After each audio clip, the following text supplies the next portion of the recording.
Hello and welcome to I-24 News Sports Weekend Edition with some of the best stories we had in our magazine this past week.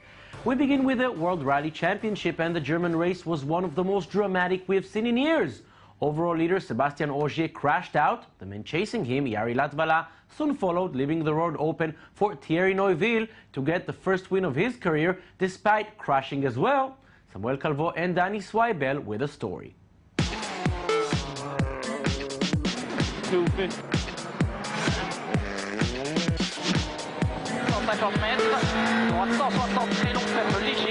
Trier, Germany hosted the 9th Handel World Championship Rally out of 13 for the WRC season.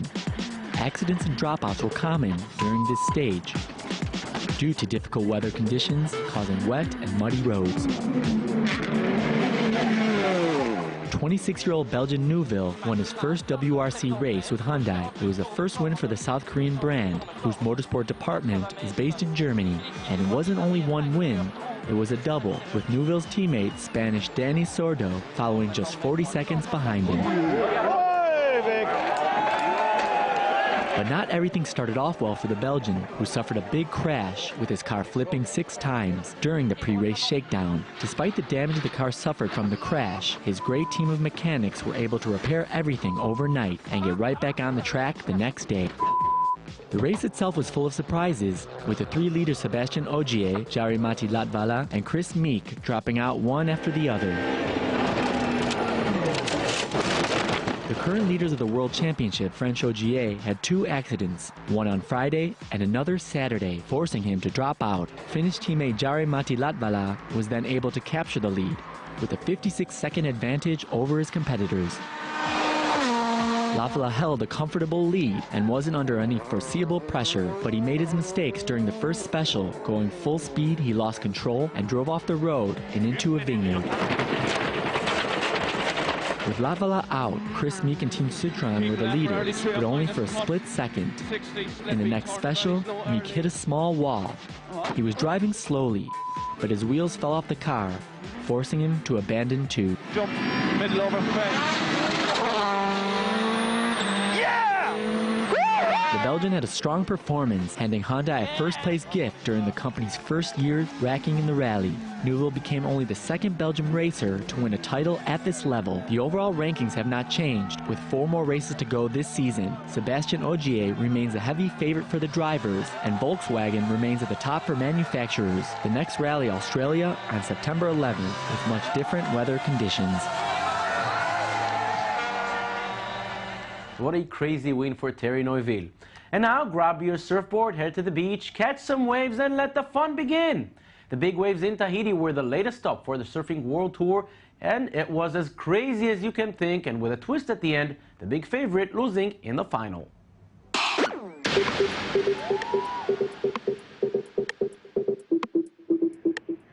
The Billabong Pro Tehupu Tahiti took off with the 3rd round of the ASP World Tour.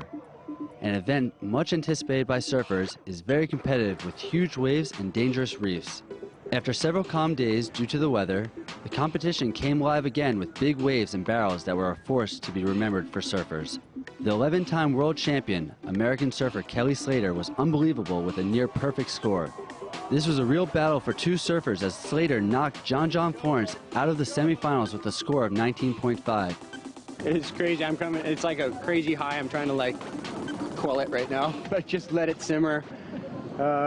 It's so unbelievably good out there. This is the best I've ever surfed chopes, I think. I mean, I've surfed it this size and I've surfed it probably this quality before, but maybe not the both together. It's just spectacular.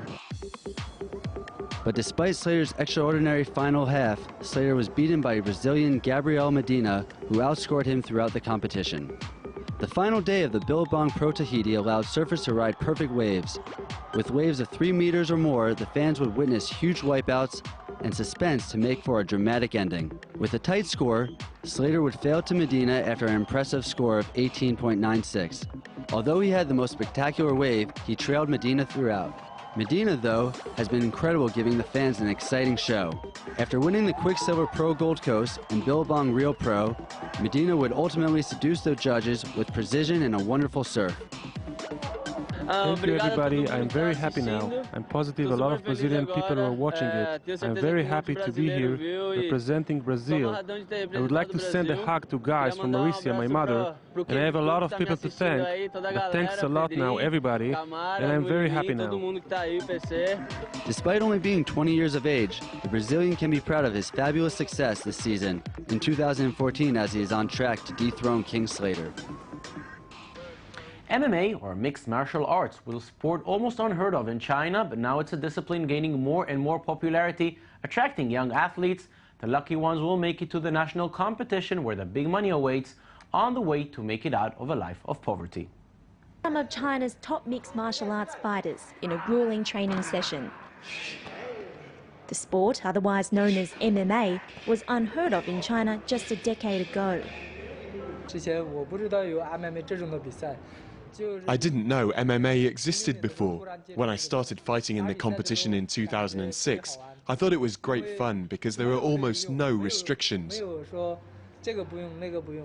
Unlike professional fighters in the US or elsewhere making six-figure salaries, these men get by in a Beijing slum. Nearly all fighters come from farming backgrounds, and they're using the sport to try lift themselves out of rural poverty. The club provides them with basic meals and this communal lifestyle.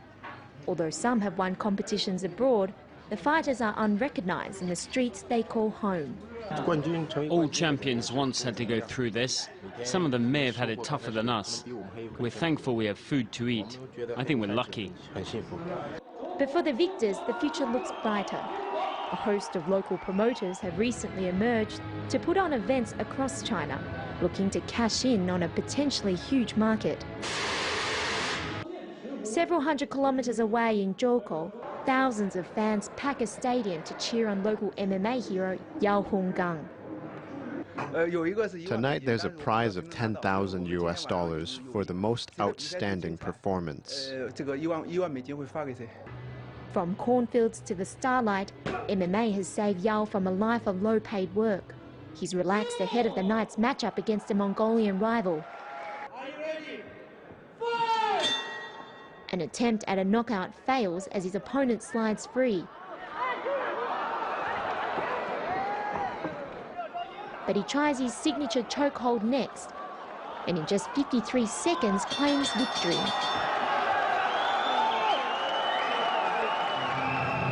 He plays with the crowd, saying he'll win more slowly next time. After all, for the sport to make money, the fights must keep people coming back for more.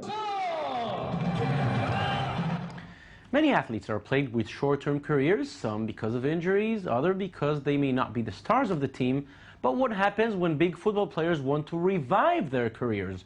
Lise Barnbaum and Michael Friedman try to answer. After the age of 30, many footballers begin looking to move to other countries in order to extend their career. Despite being sidelined from European giants later in their career, other leagues around the world look to capitalize on signing those players.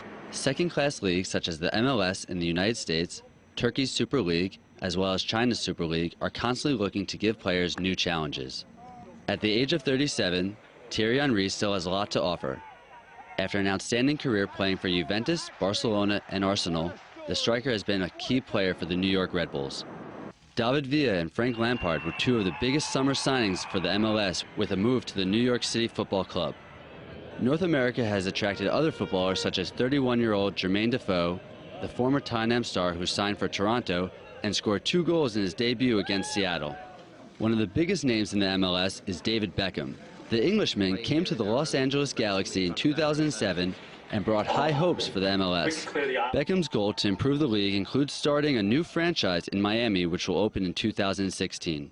I wanted to create a team that we can start from scratch. I know there was a team here 10 years ago, and unfortunately they folded. But I think going forward, I wanted to create a team that can be very personal. Everything that I've done throughout my career has been very personal to me.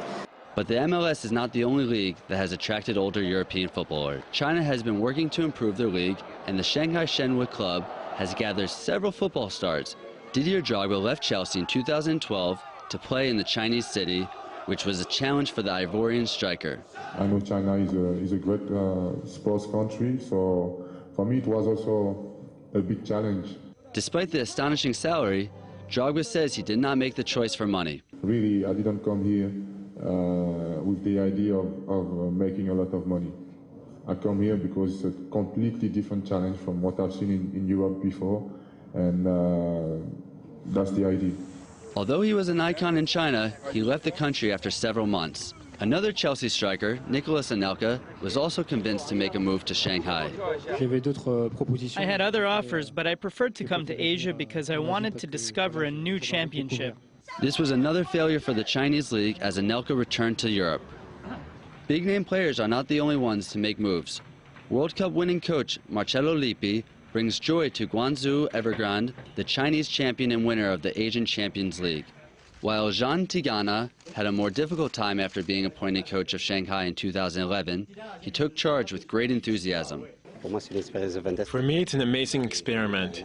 I've known England, Turkey, and I've made the choice to see a different football and to try a new adventure. The Frenchman would then be sacked in April 2012 because of his team's disappointing result. While the salaries and new challenges appear to be attractive for players and coaches, the lack of football culture and passion still prevent those countries from reaching the same level as the Premier League or La Liga. And Michael, you're here with us. Thank you for joining. And many of the players we've seen in your story actually go away to a smaller club, revive their career, and go back. David Beckham, while in the MLS, played in Milan and PSG. Thierry Henry came back to Arsenal. Drogba came back to Chelsea as a big star. Maybe that's a way to start your career again.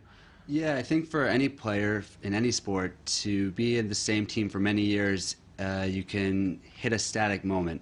And it's a good place for them to go to the MLS or to a lower tier level and kind of be the team star and to showcase their talents in a slower paced game, and then come back as these players did and continue their career for a longer period. Because if we speak of Drogba, for example, yes, he's not the big star in Chelsea as he was before, but he's a major role in this team. Yeah, Drogba, a lot of people were confused why he left Chelsea after winning the Champions League.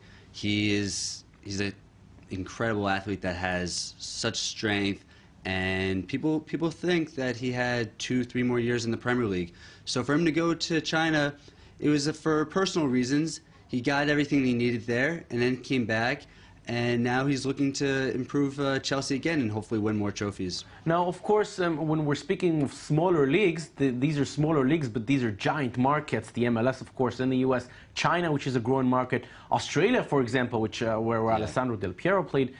Can these leagues, with the big market that they are, compete with the European leagues, or will they always remain second best? Because let's remember, even the fans in China or the US or Australia, they first look to European teams. That's what happens. That's right. The fans all around the world, from Asia to the Americas, they are all watching Usually Europeans. they'd be fans of Barcelona or Manchester United or Real Madrid before their home teams. Exactly. And the problem for these second-tier teams or leagues to present themselves as the same as a European is challenging because they don't have the same amount of money. They don't spend as much as Manchester United or Bayern Munich, and the lack of money for them to support a season is a challenge. Now, you, Michael, you know the football scene, or we should say soccer scene in America very well. You played in college. We've been waiting for soccer in America to rise ever since the World Cup 20 years ago. The national team has been doing quite well. They were not bad in the last World Cup. Figures like David Beckham came in, Thierry Henry, now David Villa, Lampard we saw in the story. Can it be big as the NFL, the MLB, or it's not going to happen? We have to face it. It's a challenge. NFL, MLB, NHL, these are the top, the NBA, the top tiers, the best leagues in America. The MLS is growing. Every year we're getting new teams. David Beckham is now opening up a team. New York is opening up a new team with new players from Europe. So the question will be, how will the fans react? How will they join in? After the World Cup, great support. A lot more people that weren't expected to be watching were following, And I think if the U.S. goes further in the World Cup, each World Cup, then the fans, the people will finally grab it. Yeah, we saw that in the last World Cup with a lot of fans supporting the American team. It was very, very nice to see. Yeah. We'll have to see that in upcoming World Cups. Michael Friedman, thank you very, very much for joining us. Thank you. And that's it for this Weekend Edition. Don't forget, you can watch us anytime on our website at i24news.tv. We're also on Facebook and on Twitter. Thank you for watching and enjoy the rest of your weekend. Bye-bye.